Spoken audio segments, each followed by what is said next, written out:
जय Jagannath everyone welcome to learning diary. I hope आपण मैंने समस्त बहुत ही भलरे थे आपण प्रिपेरेसन बहुत बढ़िया करुवे आपण परिवार समस्त भलरे थे।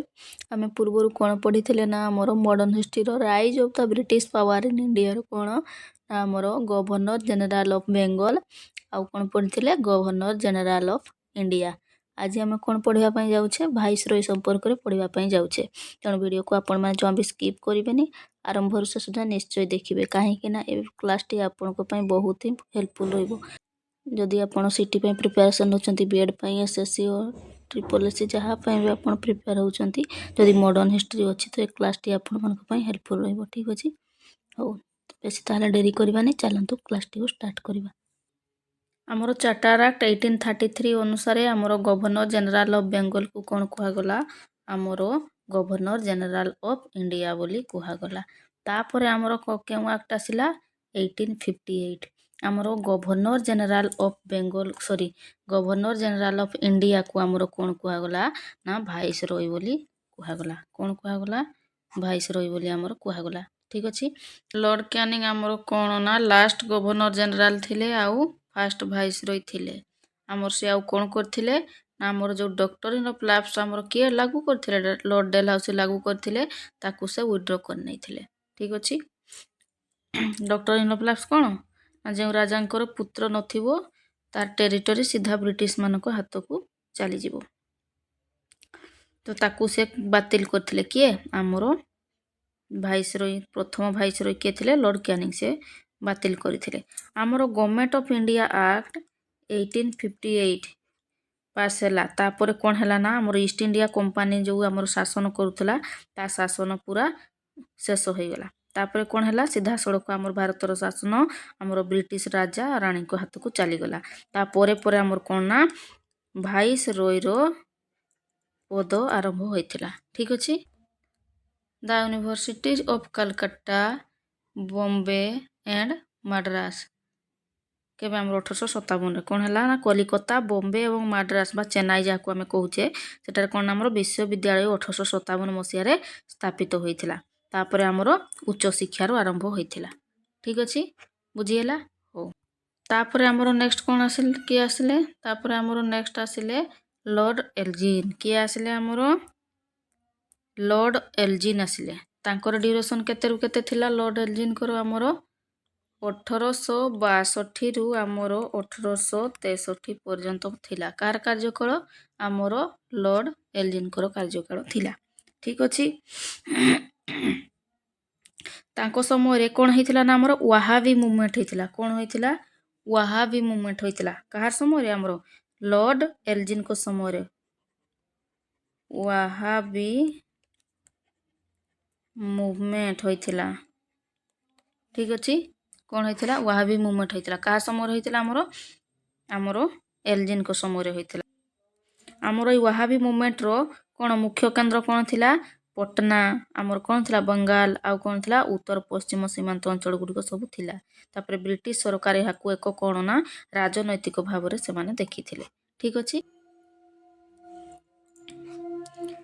तापर आमर आसिले किए ना लॉर्ड जॉन लॉरेंस किए आसिले आमर Lord John Lawrence Lord John Lawrence को ड्यूरेशन थिला आमर 1864 रु थिला केते आमर 1869 पर्यंत थिला तापर तांको समय कौन होता establish the high courts at Kolkata Bombay and Madras in 1865 से 1865 मसीह कौन करथिले ना आमर कलिकता बॉम्बे मद्रास ठारे कौन करथिले ना आमर हाईकोर्ट स्थापन करथिला तांको समय आमर हाईकोर्ट स्थापन करा जायतिला कहा समय आमर जो भाइसरॉय ऑफ इंडिया लॉर्ड लॉरेंस को समय तापर नेक्स्ट आमर किए आसिले लॉर्ड मायो जहाँ कि आमर कौन से तांकर शासन थिबा समय ही तांको हत्या करा जायतिला आम इंडिया रे क्या लॉर्ड मायो को तांकर ड्यूरेशन केते थिला आमर 1869 रु 1872 थिला तांकर ड्यूरेशन ठीक अच्छे। तांकर मुख्य कार्य कौन थिला ना 1871 मसीह आमर फास्ट टाइम पर कौन होता ना जनगणना आरंभ करा जायतिला भारत इतिहास प्रथम थर पर केबे करा जायतिला 1871 मसीह करा जायतिला आमर भाइसरॉय सेते बेले किए थिले लॉर्ड मायो थिले ठीक अच्छे। तापरे आमर कौन भारत में आर्थिक विकेंद्रीकरण प्रक्रिया मध्य आरंभ हो जाइथिला फाइनेंशियल डिसेंट्रलाइजेशन आरंभ हो जाइथिला कहा समय रे आमर लॉर्ड मायो को समय बहुत इंपोर्टेंट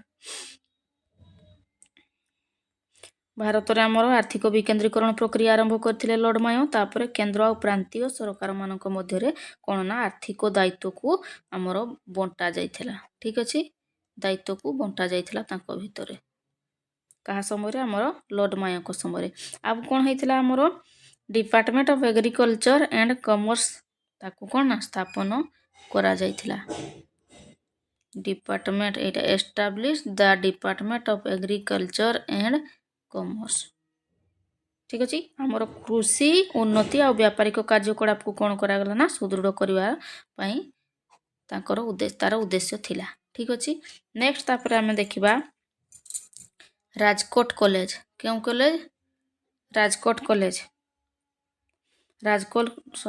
राजकोट कॉलेज आमर स्थापन करा जाइथिला तापरे मेयो कॉलेज एटा मायो कॉलेज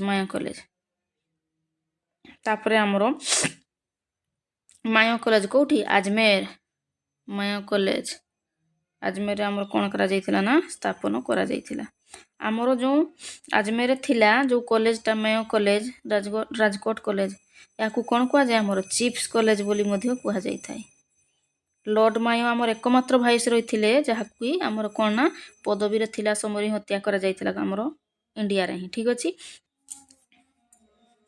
आमर 1872 मसीह रे कौन होइथिला ना अंडमान द्वीपपुंज रे जणे पठान कैदी कौन करथिले ना आमर लॉर्ड मायो को हत्या करिथिले पदवी रे थिला समय रे ही ठीक अछि आमर कले लॉर्ड मायो नेक्स्ट आमर कौन आसिले आमर लॉर्ड मायो को परे किए आसिले ना आमर लॉर्ड मायो को परे आसिले लॉर्ड नॉर्थब्रुक किए आसिले लॉर्ड नॉर्थब्रुक आसिले ताको ड्यूरेशन केते केते थिला आमर 1872 रु थिला केते 1876 ताको समय रे आमर कोन होइथिला कुका रिबेलियन कोन कुका रिबेलियन कुका विद्रोह कोन होइथिला कुका विद्रोह होइथिला कहा समय रे आमर लॉर्ड नॉर्थब्रुक को समय रे ठीक अछि कुका विद्रोह होइथिला आमर लॉर्ड नॉर्थब्रुक शासन काल रे पंजाब रे होइथिला सेटा केउठी होइथिला पंजाब रे आमर कुका विद्रोह होइथिला ठीक अछि यह आमर कौन ना एक धार्मिक सामाजिक और ब्रिटिश विरोधी आंदोलन थिला कुका विद्रोहटा आमर कुका आंदोलन को आमर कौन बोली कुआ जाए आमर नामधारी मूवमेंट बोली कुआ जाए तापरे ब्रिटिश सरकारंकर दुर्भिक्ष परिचालन रे से माने कौन असफल होइथिले लोक माने तांकू ही कौन ना दायी बोली मानिथिले लक्षाधिक लोकंकर मृत्युर दायी तांकू ही मानिथिले तापर आमर किए आसिले लॉर्ड लाइटन आसिले किए आसिले लॉर्ड लाइटन ताको ड्यूरेशन केते 1876 रु 1880 एई लॉर्ड लाइटन को आमर कोन कुआ जाए आमर कुआ जाए वाइसरॉय ऑफ रिवर्स कैरेक्टर बोली कुआ जाए कोन कुआ जाए वाइसरॉय ऑफ रिवर्स कैरेक्टर कुआ जाए कोन पई कुआ जाए ना जेउ सुधार आ उदार नीति गुडी को पूर्वरु आना जाइथिला ना से गुडी को से पछ को फेराई देथिले ताको नीति गुडी को कोन थिला दमनमूलक आ भारतीय मानकर विरोधी थिला तेणु ताको कोन कुआ जाए ना वाइसरॉय ऑफ रिवर्स कैरेक्टर बोली कुआ जाए ठीक अछि हो तापरे आमर कोन आसिला ना रॉयल टाइटल्स एक्ट आसिला कोन आसिला रॉयल टाइटल्स एक्ट रे आमर 1876 मसीह रे जो आसीथिला सेटरे आमर कोन हला ना आमर क्वीन विक्टोरिया कोन करथिले ना आमर भारतर साम्राज्ञी भाबे घोषणा करथिले ठीक अछि कोठी आमर दिल्ली दरबार रे घोषणा होइथिला केबे 1877 मसीह रे ठीक अछि आमर 1877 मसीह रे कोन दिल्ली दरबार रे आयोजित होइथिला सेठी कोन ना रानी विक्टोरिया को आमर कोन एम्प्रेस ऑफ इंडिया भाबरे घोषणा करा जाइथिला ठीक अछि दुर्भिक्ष समय रे ना कोन होइथिला ना एही आडंबर अनुष्ठानटा कोन अनुष्ठित होइथिला तो भारतीय माने आमर कोन होइथिले ना बहुत ही असंतोष प्रकाश करथिले इंग्रेज मानको ऊपर ठीक अछि तापरे आमर कोन आसिला ना वर्नाकुलर प्रेस एक्ट के नै के आस्थिले लॉर्ड लाइटन नै के आस्थिले ठीक अछि ओडिया रे हम ताकू कोन कहूचे भाषागत प्रेस आईन वर्नाकुलर प्रेस एक्ट बा ଭାଷାଗତ ପ୍ରେସ୍ ଆଇନ ଆମର କେବେ ଆସିଥିଲା? ଭର୍ଣ୍ଣାକୁଲାର ପ୍ରେସ୍ ଆକ୍ଟ ଆମର ଆସିଥିଲା 1878 ମସିହାରେ ଆସିଥିଲା। କେବେ ଆସିଥିଲା ଆମର? 1878 ମସିହାରେ ଆମର ଭର୍ଣ୍ଣାକୁଲାର ପ୍ରେସ୍ ଆକ୍ଟ ଆସିଥିଲା। କିଏ ନେଇକି ଆସିଥିଲେ? ଲର୍ଡ଼ ଲାଇଟନ ନେଇକି ଆସିଥିଲେ। କିଏ? ଲର୍ଡ଼ ଲାଇଟନ ଆମର ଭର୍ଣ୍ଣାକୁଲାର ପ୍ରେସ୍ ଆକ୍ଟ ନେଇକି ଆସିଥିଲେ। ତାକୁ ଆଉ କ'ଣ କୁହାଯାଏ? ଅଲସୋ କୋଲ୍ଡ ଆମର କ'ଣ? Also called gagging act. Vernacular press ଆକ୍ଟକୁ ଆମର ଆଉ କ'ଣ ବୋଲି କୁହାଯାଏ? ନା ଗେଜିଂ ଆକ୍ଟ ବୋଲି କୁହାଯାଏ। ଏହି ଆକ୍ଟରେ ଆମର କ'ଣ ଥିଲା? ନା ଭାରତୀୟମାନଙ୍କ ପାଇଁ ଅସ୍ତ୍ର ଧାରଣ କରିବାକୁ ଲାଇସେନ୍ସ ଅନିବାର୍ଯ୍ୟ କରାଯାଇଥିଲା। ଏଇ ଆମର ଏଇ ଯେଉଁ 1878 ଆକ୍ଟରେ କ'ଣ ଥିଲା? ନା ଆମର ଭାରତୀୟମାନଙ୍କ ପାଇଁ ଅସ୍ତ୍ର ଧାରଣ କରିବାକୁ ଲାଇସେନ୍ସକୁ ଅନିବାର୍ଯ୍ୟ କରାଯାଇଥିଲା। ତାପରେ କେବଳ ଭାରତୀୟମାନଙ୍କୁ, ଆଉ ୟୁରୋପୀୟ ମାନେ କ'ଣ ନା ଏହି ନିୟମରୁ ମୁକ୍ତ ଥିଲେ, ତାଙ୍କ ପାଇଁ ନିୟମ ନଥିଲା। ଏଥିରେ ଆମର କ'ଣ ଭେଦଭାବ ସୃଷ୍ଟି ହେଇଥିଲା ନା। ନେକ୍ସଟ ଆସିଲେ ଆମର କିଏ? ନା ଲର୍ଡ଼ ରିପନ୍। ଲର୍ଡ଼ ରିପନ୍ କେବେ ତାଙ୍କ ଡ୍ୟୁରେସନ୍ କେତେ? 1880ରୁ 1884 ପର୍ଯ୍ୟନ୍ତ ତାଙ୍କର କ'ଣ ଡ୍ୟୁରେସନ୍ ଥିଲା ଲର୍ଡ଼ ରିପନ୍ଙ୍କର। ତାଙ୍କ ସମୟରେ କ'ଣ ଆସିଥିଲା? ଆମର ପ୍ରଥମ କାରଖାନା ଆଇନ ଆସିଥିଲା। ପ୍ରଥମ ଫାଷ୍ଟ ଫ୍ୟାକ୍ଟ୍ରି ଆକ୍ଟ ଆସିଥିଲା। କାହା ସମୟରେ? ଲର୍ଡ଼ ରିପନ୍ଙ୍କ ସମୟରେ। କେବେ ଆସିଥିଲା? 1881ରେ ଆମର କ'ଣ ନା ଫାଷ୍ଟ ଫ୍ୟାକ୍ଟ୍ରି ଆକ୍ଟ ଆସିଥିଲା। ଲର୍ଡ଼ ରିପନ୍ ନେଇକି ଆସିଥିଲେ। ଠିକ୍ ଅଛି। ସେ ଫ୍ୟାକ୍ଟ୍ରି ଆକ୍ଟ କ'ଣ ନା ଆମର ଶିଶୁ ଶ୍ରମକୁ ନିଷେଧ କରାଯାଇଥିଲା। ଆମର ଚାଇଲ୍ଡ ଲେବର ପ୍ରୋହିବିଟେଡ୍, ଶିଶୁ ଶ୍ରମକୁ ଆମର ନିଷେଧ କରାଯାଇଥିଲା। ତାପରେ ଆମର କ'ଣ ନା ଆମର କାରଖାନା ଶ୍ରମିକମାନଙ୍କ ସୁରକ୍ଷା ପାଇଁ କ'ଣ ନା ପ୍ରଥମ ପଦକ୍ଷେପ ମଧ୍ୟ ନିଆଯାଇଥିଲା। ପ୍ରଥମେ ଆମର କ'ଣ ନା ଶିଶୁ ଶ୍ରମିକକୁ ନିଷେଧ କରାଯାଇଥିଲା। ତାପରେ କାରଖାନାରେ ଯେଉଁ ଶ୍ରମିକମାନେ କାମ କରୁଥିଲେ ତାଙ୍କର ସୁରକ୍ଷା ପାଇଁ ପ୍ରଥମ ପଦକ୍ଷେପ ନିଆଯାଇଥିଲା। କେଉଁଥିରେ? ନା ଫାଷ୍ଟ ଫ୍ୟାକ୍ଟ୍ରି ଆକ୍ଟରେ। ଠିକ୍ ଅଛି। ତାପରେ ଆଉ କ'ଣ ସେ ଇଣ୍ଟ୍ରୋଡ୍ୟୁସ୍ କରିଥିଲେ? ଲୋକାଲ ସେଲ୍ଫ ଗଭର୍ଣ୍ଣମେଣ୍ଟ ସେ ନେଇକି ଆସିଥିଲେ। କ'ଣ ନେଇକି ଆସିଥିଲେ? ଲୋକାଲ ସେଲ୍ଫ ଗଭର୍ଣ୍ଣମେଣ୍ଟ ଆମର ସ୍ଥାନୀୟ ସ୍ୱୟଂ ଶାସନ। କେବେ ନେଇକି ଆସିଥିଲେ? ଆମର 1882ରେ ନେଇକି ଆସିଥିଲେ ଲୋକାଲ ସେଲ୍ଫ ଗଭର୍ଣ୍ଣମେଣ୍ଟକୁ। ତେଣୁ ତାଙ୍କୁ କ'ଣ ବୋଲି କୁହାଯାଏ? Father of local self government. ଆମର କ୍ୱେଶ୍ଚିନ୍ ଆସିବ father of local self government କାହାକୁ କୁହାଯାଏ? ନା ଆମର ଲର୍ଡ଼ ରିପନ୍କୁ କୁହାଯାଏ father of local self government. ଠିକ୍ ଅଛି। ଆମର ଯେଉଁ ଭର୍ଣ୍ଣାକୁଲାର ପ୍ରେସ୍ ଆକ୍ଟ ଆମର 1878ରେ ଆସିଥିଲା ତାକୁ ଆମର କେବେ ଆମର ବାତିଲ କରାଗଲା? ନା 1882ରେ ଆମର ବାତିଲ କରାଗଲା। ଠିକ୍ ଅଛି। କିଏ ଆମର ବାତିଲ କରିଥିଲେ? ଲର୍ଡ଼ ରିପନ୍ ଆମର ବାତିଲ କରିଥିଲେ। ଠିକ୍ ଅଛି। ତାପରେ ଆର୍ଥିକ ବିଭାଜନ କେମିତି ହୋଇଥିଲା? ନା ଆମର କେନ୍ଦ୍ର ଆଉ ଆମର ପ୍ରାନ୍ତୀୟ ସରକାର ମଧ୍ୟରେ ଆମର କ'ଣ କରାଯାଇଥିଲା? ନା ଆର୍ଥିକ ବିଭାଜନ କରାଯାଇଥିଲା। ଠିକ୍ ଅଛି। ତାପରେ ଆମର ଶିକ୍ଷା ଆୟୋଗ ଆସିଥିଲା। ଏ ସମୟରେ ଆମର ଲର୍ଡ଼ ରିପନ୍ଙ୍କ ସମୟରେ ଶିକ୍ଷା ଆୟୋଗ ଆସିଥିଲା। ହଣ୍ଟର କମିଶନ ଆମର ଯେତେବେଳେ ଆସିଲା, କେବେ ଆସିଥିଲା ଆମର ହଣ୍ଟର କମିଶନ?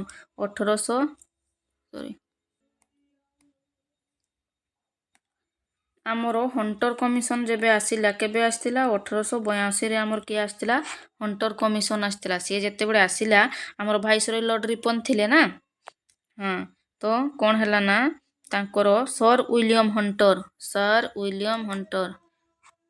ୱିଲିୟମ ହଣ୍ଟରଙ୍କ ଅଧ୍ୟକ୍ଷତାରେ ଆମର 1882 ମସିହାରେ କ'ଣ ହେଲା ନା ପ୍ରାଇମେରୀ ଆଣ୍ଡ ସେକେଣ୍ଡାରୀ ଏଜୁକେସନ୍ ଆମର କ'ଣ ହେଲା?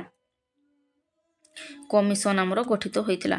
ଆମର ପ୍ରାଥମିକ ଆଉ ମାଧ୍ୟମିକ ଶିକ୍ଷାର ସୁଧାର ପାଇଁ ପ୍ରାଇମେରୀ ଆଣ୍ଡ ସେକେଣ୍ଡାରୀ ଏଜୁକେସନର କ'ଣ ଇମ୍ପ୍ରୁଭମେଣ୍ଟ ପାଇଁ କ'ଣ ହୋଇଥିଲା? ନା ଆମର ହଣ୍ଟର କମିଶନ ଗଠିତ ହୋଇଥିଲା। ଠିକ୍ ଅଛି। କେବେ ଗଠିତ ହୋଇଥିଲା? 1882ରେ ଗଠିତ ହୋଇଥିଲା ଆମର ସାର୍ ୱିଲିୟମ ହଣ୍ଟରଙ୍କ ଅଧ୍ୟକ୍ଷତାରେ। ଠିକ୍ ଅଛି। ତାପରେ ଆମର କ'ଣ ଆସିଥିଲା? ନା ଇଲବର୍ଟ ବିଲ୍ ଆସିଥିଲା। ଇଲବର୍ଟ ବିଲ୍ ଆମର କେବେ ଆସିଥିଲା? ଆମର ଆସିଥିଲା 1883ରେ ଆମର ଆସିଥିଲା ଇଲବର୍ଟ ବିଲ୍। ଇଲବର୍ଟ ବିଲ୍ ଆମର କେବେ ଆସିଥିଲା? 1883ରେ ଆମର ଇଲବର୍ଟ ବିଲ୍ ଆସିଥିଲା। ତାପରେ ଏହି ବିଲ୍ ଦ୍ୱାରା କ'ଣ ହେଲା ନା ଭାରତୀୟ ଜିଲ୍ଲା ମାଜିଷ୍ଟ୍ରେଟ ମାନେ ୟୁରୋପୀୟ ଅପରାଧୀଙ୍କୁ ବିଚାର କରିପାରିବେ ବୋଲି ସେଥିରେ ଜଣାପଡ଼ିଲା। ତାପରେ ଆମ ୟୁରୋପୀୟ ମାନଙ୍କ ବିରୋଧରେ କ'ଣ ହେଲା ନା ଭୟଙ୍କର ପ୍ରତିବାଦ ହୋଇଥିଲା। ତାପରେ ଏହା ଆମର ଇଲବର୍ଟ ବିଲ୍ କ'ଣ କରିଥିଲା? ନା ଆମର ଜାତିଗତ ଭେଦଭାବକୁ ଖୋଲା କରିଦେଇଥିଲା। ଠିକ୍ ଅଛି। ଭାରତୀୟ ଜିଲ୍ଲା ମାଜିଷ୍ଟ୍ରେଟଙ୍କ କ'ଣ ମାଜିଷ୍ଟ୍ରେଟ ମାନେ ୟୁରୋପୀୟ ମାନଙ୍କ ବିଚାର କରିପାରିବେ ବୋଲି ୟୁରୋପିଆନ୍ସ କ୍ରିମିନାଲ क्रिमिनाल्स यूरोपियन क्रिमिनाल्स मानक विचार करें। एक कथा थिला ना हमर इलबर्ट बिल रे हमको प्रश्न पचारिबो फास्ट फैक्ट्री एक्ट केबे आस्तिला ना 1881 रे आस्तिला किए नै कि आस्तिले लॉर्ड रिपन नै कि आस्तिले लोकल सेल्फ गवर्नमेंट के नै कि आस्तिले हमर लॉर्ड रिपन नै कि आस्तिले ताकू कोन कुआ जाय father of local self government बोली कुआ जाय। ठीक अछि तापरे हमर जो आसिला हंटर कमिशन आस्तिला सार विलियम हंटर आस्तिले केबे 1882 रे आस्तिले से हमर कोन कले ना प्राथमिक आउ माध्यमिक शिक्षार सुधार पई हमर हंटर कमिशन हमर गठित होइतिला। ठीक अछि तापरे हमर कि आसिले ना लॉर्ड डफरिन आसिले कि आसिले लॉर्ड डफरिन तांकर ड्यूरेशन केते हमर लॉर्ड डफरिन करो हमर 1884 रु 1888 हैला तांको ड्यूरेशन। तांको समय रे हमर मुख्य घटना कोन घटितिला ना तांको समय रे हमर थर्ड बर्मीज वार होइतिला। कोन होइतिला थर्ड बर्मीज वार तृतीय बर्मा युद्ध हमर 1885 रु 1886। ठीक अछि सेते बेडा हमर कहा समय होइतिला हमर लॉर्ड डफरिन को समय होइतिला लॉर्ड डफरिन। तापरे हमर कोन होइतिला ना बर्मा हमर कोन ना आमे जाकू बर्मा कोटा हमर म्यांमार कहूचे जाकू तापरे हमर ब्रिटिश साम्राज्य सह काकू जोड़ा जाइतिला एई म्यांमार को जोड़ा जाइतिला बर्मी माने बर्मा साम्राज्य को जोड़ा जाइतिला थर्ड बर्मीज वार परे। ठीक अछि हमर कोन ना 1885 मसिया रे केबे ना 1885 मसिया रे हमर कोन आईएनसी इंडियन नेशनल कांग्रेस हमर स्थापन होइतिला।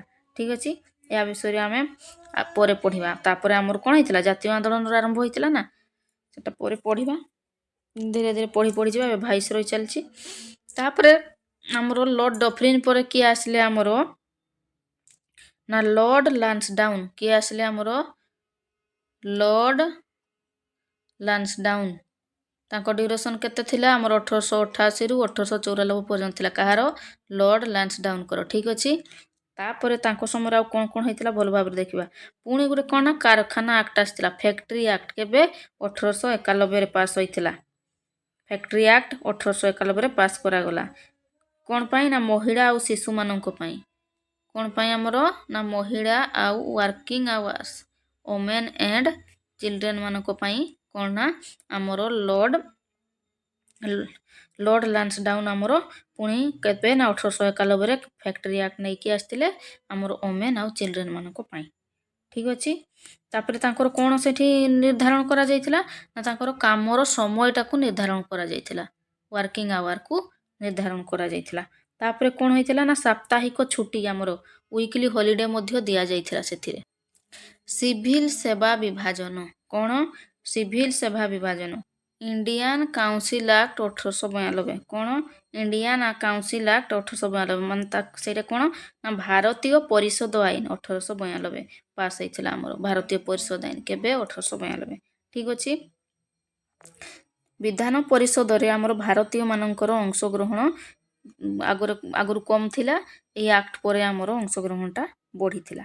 ठीक अछि तापरे हमर कोन ना डुरांड कमिशन कोन डुरांड कमिशन बा डुरांड लाइन बोली जाको हमें कहूचे 1893 रे। ठीक अछि 1893 रे डुरांड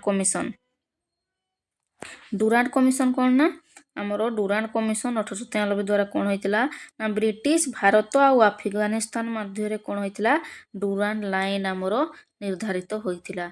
आज एही सीमा कोन करछि ना हमर पाकिस्तान आउ कोन आउ अफगानिस्तान से बॉर्डर को कोन बोली कुआ जाउछि ना हमर डुरांड लाइन बोली कुआ जाउछि। आज एही सीमा कोन पाकिस्तान आउ अफगानिस्तान मध्य रे रहिछि। ठीक अछि नेक्स्ट हमर आसिला कोन ना लॉर्ड एल्जिन टू कोन लॉर्ड एल्जिन टू तांकर ड्यूरेशन केबे 1894 रु हमर केते 1899 से कोन ना 1899 रे दक्षिण भारत रे कोन घटितिला हमर 1899 रे हमर दक्षिण भारत रे हमर कोन घटितिला विद्रोह घटितिला। ठीक अछि 1896 आउ 97 मसिया रे हमर कोन होइतिला ना हमर 1896 97 मसिया रे हमर कोन होइतिला ନା ଆମର ଲ୍ୟାଲ କମିଶନ ଗଠିତ ହୋଇଥିଲା। କ'ଣ ପାଇଁ? ନା 1897 ମସିହାରେ କ'ଣ ହେଇଥିଲା? ଦୁର୍ଭିକ୍ଷ ପଡ଼ିଥିଲା। ସେ ଦୁର୍ଭିକ୍ଷର ତଦନ୍ତ ପାଇଁ ଆମର କ'ଣ ଗଠିତ ହୋଇଥିଲା? ଆମର ଲ୍ୟାଲ କମିଶନ ଗଠିତ ହୋଇଥିଲା। ଠିକ୍ ଅଛି। ହଉ, ତାପରେ ଆମର ନେକ୍ସଟ କିଏ ଆସିଲେ? ନା ନେକ୍ସଟ ଆସିଲେ ଆମର ଲର୍ଡ କର୍ଜନ। କିଏ ଆସିଲେ? ଲର୍ଡ କର୍ଜନ ଆସିଲେ। ଲର୍ଡ କର୍ଜନ ଆମର କ'ଣ କରିଥିଲେ? ବଙ୍ଗ ବିଭାଜନ କରିଥିଲେ ନା। ତାଙ୍କ ଡ୍ୟୁରେସନ୍ କେତେ ଥିଲା? 1899ରୁ 1905 ପର୍ଯ୍ୟନ୍ତ ତାଙ୍କ ଡ୍ୟୁରେସନ୍ ଥିଲା। ତାଙ୍କର ମୁଖ୍ୟ କାର୍ଯ୍ୟ କ'ଣ ଥିଲା? ନା ଆମର ଯେଉଁ 1902 ମସିହାରେ ଆମର ରେଲିଗ୍ କମିଶନ ପଡ଼ିଥିଲେ ନା, 1902 ମସିହାରେ ଆମର ରେଲିଗ୍ କମିଶନ ଆମର ଯେଉଁ ଆସିଥିଲା ଏଜୁକେସନାଲ କମିଶନର କମିଟିରେ ପଢ଼ିଥିଲେ, ସେତେବେଳେ ଆମର ଭାଇସ୍ ରୟ କିଏ ଥିଲେ? ସେତେବେଳେ ଆମର ଭାଇସ୍ ରୟ ଥିଲେ ଲର୍ଡ କର୍ଜନ। ଠିକ୍ ଅଛି। ଆମର 1902ରେ ସାର୍ ଥମାସ ରେଲିଗ୍ ବା ଆମେ ତାଙ୍କର ରେଲିଗ୍ କମିଶନ ବୋଲି ତାକୁ କହିଥାଉ। କ'ଣ କରିଥିଲେ? ତାଙ୍କ ଅଧ୍ୟକ୍ଷତାରେ କ'ଣ ହେଇଥିଲା? ନା ଆମର ବିଶ୍ୱବିଦ୍ୟାଳୟ ୟୁନିଭର୍ସିଟି ୟୁନିଭର୍ସିଟି କ'ଣ? ନା ଆମର ଗଠନ ହୋଇଥିଲା। ୟୁନିଭର୍ସିଟି ଆୟୋଗ ଗଠନ ହୋଇଥିଲା। ତାପରେ ଏହି ଆଧାରରେ ଆମର କ'ଣ ଆସିଥିଲା? ନା ୟୁନିଭର୍ସିଟିଜ୍ ଆକ୍ଟ କେବେ ଆସିଥିଲା? ଆମର 1904ରେ ଆମର ଆସିଥିଲା। କ'ଣ? ୟୁନିଭର୍ସିଟି ଆକ୍ଟ ଆସିଥିଲା ନା, ପାସ୍ ହୋଇଥିଲା। 1902ରେ ଆମର ରେଲିଗ୍ କମିଶନ, 1904 ୟୁନିଭର୍ସିଟି ଆକ୍ଟ, ସେଥିରେ ବି ମୁଁ କହିଛି। ଆମର କ'ଣ ନା ଆନସିଏଣ୍ଟ ମନୁମେଣ୍ଟସ ପ୍ରିଜର୍ଭେସନ ଆକ୍ଟ ଆସିଥିଲା କେବେ? 1994 ମସିହାରେ। ଠିକ୍ ଅଛି। ଆମର archaeological survey of India ASI କ'ଣ? Archaeological survey of India ASI କୁ କ'ଣ କରାଗଲା? ନା ସୁଦୃଢ଼ କରାଯାଇଥିଲା। ଠିକ୍ ଅଛି। ତାପରେ ଆମର ଏଗ୍ରିକଲଚରାଲ ରିସର୍ଚ୍ଚ ଇନଷ୍ଟିଚ୍ୟୁଟ୍ ଏଷ୍ଟାବ୍ଲିଶ କରାଯାଇଥିଲା। କେଉଁଠି? ଆମର ପୁସା, ଦିଲ୍ଲୀ। ଠିକ୍ ଅଛି। 1905ରେ ଆମର କ'ଣ ହେଇଥିଲା? ନା ବଙ୍ଗ ଭାଗ ହୋଇଥିଲା ଆଉ ଭୟଙ୍କର ଜନ ଆନ୍ଦୋଳନ ଦେଖାଦେଇଥିଲା। ଠିକ୍ ଅଛି। ବଙ୍ଗ ବିଭାଜନ ଆମର କ'ଣ ପାଇଁ ହେଇଥିଲା? ସେମାନେ କହୁଥିଲେ ଯେ ଆମର ବଙ୍ଗଟା ବହୁତ ବଡ଼ ଏରିଆଟା ଅଛି, ତେଣୁ ଭାଗ କରିଦେବା ବୋଲି ସେମାନେ ବାହାନା ମାରିଲେ। କିନ୍ତୁ ପ୍ରକୃତରେ ତାଙ୍କ ଉଦ୍ଦେଶ୍ୟ କ'ଣ ଥିଲା? ନା ହିନ୍ଦୁ ଆଉ ମୁସଲମାନ ମାନଙ୍କୁ କ'ଣ କରିବା? ଭାଗ କରିବା। ତାଙ୍କ ଭିତରେ ସେମାନେ ଯଦି ହିନ୍ଦୁ ମୁସଲମାନ ମାନଙ୍କୁ ଭାଗ କରିଦେଲେ, ଏକତା ରହିବ ନାହିଁ ତାଙ୍କ ଭିତରେ, ଆଉ ସେମାନେ ଆରାମରେ ଏଠି ପଶିକି ଯାତ୍ରା ଚଲେଇ ପାରିବେ, ମନ ଇଚ୍ଛା କାମ କରିପାରିବେ, ସବୁ କିଛି ସେମାନେ ଅକ୍ତିଆର କରିନେବେ। ତାଙ୍କର ମେନ୍ ଉଦ୍ଦେଶ୍ୟଟା ହେଲା ସେଇଆ। ଠିକ୍ ଅଛି। ହଉ, ତାପରେ ଆମର କିଏ ଆସିଲେ? ଲର୍ଡ ମିଣ୍ଟୋ ଆସିଲେ। କିଏ ଆସିଲେ? ଲର୍ଡ ମିଣ୍ଟୋ। 1905ରୁ 1910 ଥିଲା ତାଙ୍କର କ'ଣ? ନା ଡ୍ୟୁରେସନ୍। ଠିକ୍ ଅଛି। ଲର୍ଡ ମିଣ୍ଟୋ ସ୍ୱଦେଶୀ ଆନ୍ଦୋଳନ ଆମର କେବେ ହୋଇଥିଲା? 1905ରେ ହୋଇଥିଲା। ମୁସଲିମ ଲିଗ୍ ଆମର କେବେ ଗଠନ କରାଯାଇଥିଲା? ମୁସଲିମ ଲିଗ୍ ଆମର 1906ରେ ଗଠନ କରାଯାଇଥିଲା। ତାପରେ 1907ରେ ଆମର କ'ଣ ହେଇଥିଲା କି? ଆମର ଯେଉଁ INC ଇଣ୍ଡିଆନ୍ ନ୍ୟାସନାଲ୍ କଂଗ୍ରେସ, ଆମେ ଯେତେବେଳେ ପଢ଼ିବା ଭଲ ଭାବରେ ବୁଝିବା, ଯେଉଁ ଗଠନ କରାଯାଇଥିଲା ତାକୁ ସିଏ ଆମର କ'ଣ? ନା ସୁରଟ ସେସନରେ ଆମର ଭାଗ ହୋଇଯାଇଥିଲା। 1907 ମସିହାରେ ଭାଗ ହୋଇଯାଇଥିଲା। ଠିକ୍ ଅଛି। ଆମର କିଏ? ରାସବିହାରୀ ବୋଷ ଥିଲେ ଆମର କିଏ? ପ୍ରେସିଡେଣ୍ଟ ଥିଲେ ସେଠି। ଯେଉଁ ଆମର ସୁରଟ ଅଧିବେଶନରେ ଆମର କ'ଣ INC ଭାଗ ହୋଇଗଲା। ଗୋଟେ ମଡରେଟ୍ ହେଲା ଆଉ ଗୋଟେ ଏକ୍ସଟ୍ରିମିଷ୍ଟ ହେଲା ନା, ସେଇଟା ଆମେ ପରବର୍ତ୍ତୀ ସମୟରେ ପଢ଼ିବା। ହଉ, ତାପରେ ଆମର ଆଉ କ'ଣ ହେଇଥିଲା? 1907 ମୋର୍ଲେ ମିଣ୍ଟୋ ରିଫର୍ମ କେବେ ଆସିଥିଲା? ଆମର 1909ରେ ଆସିଥିଲା।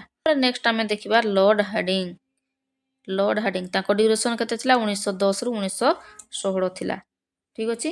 ଆମର 1911 ମସିହାରେ ତାଙ୍କ ସମୟରେ ଆମର ଲର୍ଡ ହାର୍ଡିଙ୍ଗଙ୍କର ସମୟରେ କ'ଣ ହେଇଥିଲା? ନା 1911 ମସିହାରେ ଆମର କ'ଣ? ଆମର ଯେଉଁ ରାଜଧାନୀ ଥିଲା କଲିକତାରୁ ଦିଲ୍ଲୀକୁ କ'ଣ କରାଯାଇଥିଲା? ନା ଟ୍ରାନ୍ସଫର କରାଯାଇଥିଲା ବା ଆମର ସ୍ଥାନାନ୍ତର କରାଯାଇଥିଲା।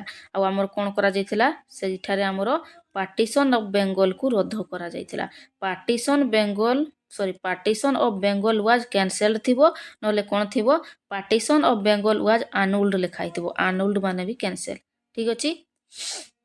ହିନ୍ଦୁ ମହାସଭା ଆମର କେବେ? 1915ରେ କାହା ଦ୍ୱାରା? ପଣ୍ଡିତ ମଦନ ମୋହନ ମାଲଭିୟାଙ୍କ ଦ୍ୱାରା ଆମର କ'ଣ କରାଯାଇଥିଲା? ଏଷ୍ଟାବ୍ଲିଶ କରାଯାଇଥିଲା। ବା ଆମର କିଏ ଫାଉଣ୍ଡେଡ଼? କିଏ? ହିନ୍ଦୁ ମହାସଭାର ଫାଉଣ୍ଡେଡ଼ ହେଲେ କିଏ? ମଦନ ମୋହନ ମାଲଭିୟା। କେବେ? ନା 1915ରେ। 1915ରେ ପୁଣି ଜାନୁଆରୀରେ ଆମର କିଏ? ମହାତ୍ମା ଗାନ୍ଧୀ ଦକ୍ଷିଣ ଆଫ୍ରିକାରୁ ମଧ୍ୟ ଆସିଥିଲେ। ସେଗୁଡ଼ା ଆମେ ଭଲ ଭାବରେ ପରେ ପଢ଼ିବା। ଠିକ୍ ଅଛି।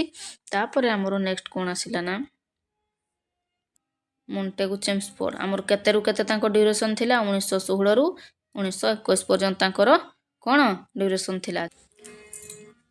କ'ଣ ହେଲା ଗାନ୍ଧୀ ରିଟର୍ନ ଟୁ ଇଣ୍ଡିଆ ଆମର 1915ରୁ କ'ଣ ନା ସାଉଥ ଆଫ୍ରିକାରୁ ଫେରିଥିଲେ। ତାପରେ 1916ରେ ଆମର କ'ଣ ହେଲା ସାବରମତୀ ଆଶ୍ରମ ଆମର ପ୍ରତିଷ୍ଠା କରିଥିଲେ କିଏ ଆମର ମହାତ୍ମା ଗାନ୍ଧୀ। ସାବରମତୀ ଆଶ୍ରମ କେବେ 1916ରେ। ତାପରେ ଆମର କ'ଣ ହେଇଥିଲା ଚମ୍ପାରଣ ଆନ୍ଦୋଳନ ହୋଇଥିଲା। କ'ଣ ଚମ୍ପାରଣ ସତ୍ୟାଗ୍ରହ ହୋଇଥିଲା କେଉଁଠି ଆମର ଅହମ୍ମଦାବାଦରେ ହୋଇଥିଲା। ତାପରେ ଖେଡ଼ା ସତ୍ୟାଗ୍ରହ ଚମ୍ପାରଣଟା ଆମର 1917ରେ ହେଇଥିଲା। ତାପରେ ଆମର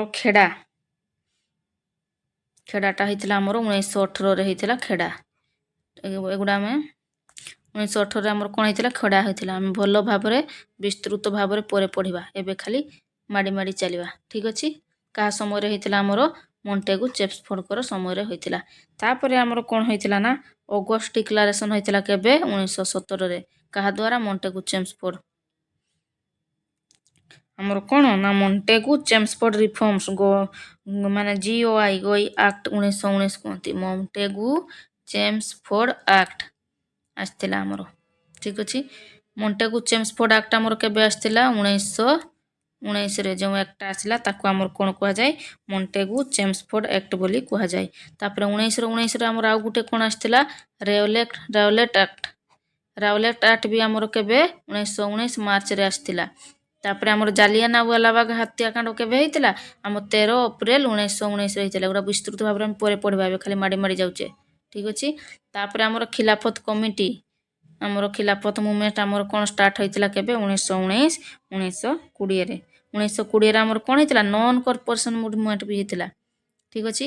1920ରେ ଆମର କ'ଣ ହେଇଥିଲା ନନ୍ କର୍ପୋରେସନ୍ ମୁଭମେଣ୍ଟ ବି ହୋଇଥିଲା। ଆମର କିଏ ଆସିଲେ ଲର୍ଡ ରିଡିଂ ଆସିଲେ। କିଏ ଆସିଲେ ଲର୍ଡ ରିଡିଂ। ତାଙ୍କ ଡ୍ୟୁରେସନ୍ କେତେରୁ କେତେ ଥିଲା 1921ରୁ 1926 ଥିଲା। ଠିକ୍ ଅଛି।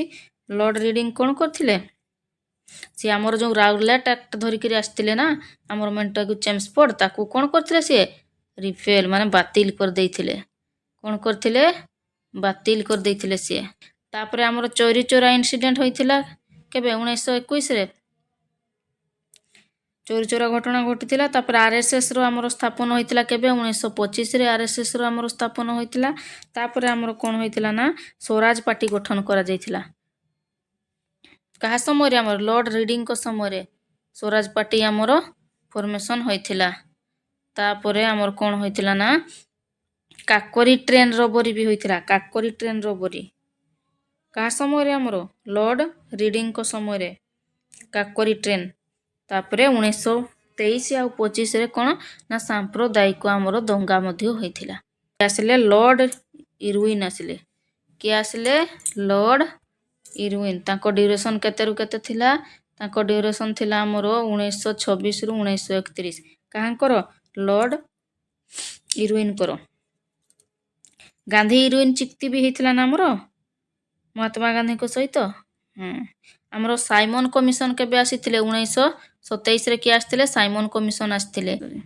ଆମର 1929 ମସିହାରେ କ'ଣ ହେଇଥିଲା ଆମର ପୂର୍ଣ୍ଣ ସ୍ୱରାଜ ଡିକ୍ଲାରେସନ୍ ହେଇଥିଲା ନା। ତାପରେ ଦାଣ୍ଡି ମାର୍ଚ୍ଚ ଆମର ଷ୍ଟାର୍ଟ ହୋଇଥିଲା କେବେ 1930 ମସିହା ମାର୍ଚ୍ଚ ମାସ 12 ତାରିଖରେ ଆମର କ'ଣ ହେଇଥିଲା ନା ଦାଣ୍ଡି ମାର୍ଚ୍ଚ ଷ୍ଟାର୍ଟ ହୋଇଥିଲା। ତାପରେ ଆମର କ'ଣ ନା ସିଭିଲ୍ ଡିସୋବିଡିଏନ୍ସ ମୁଭମେଣ୍ଟ ହେଇଥିଲା।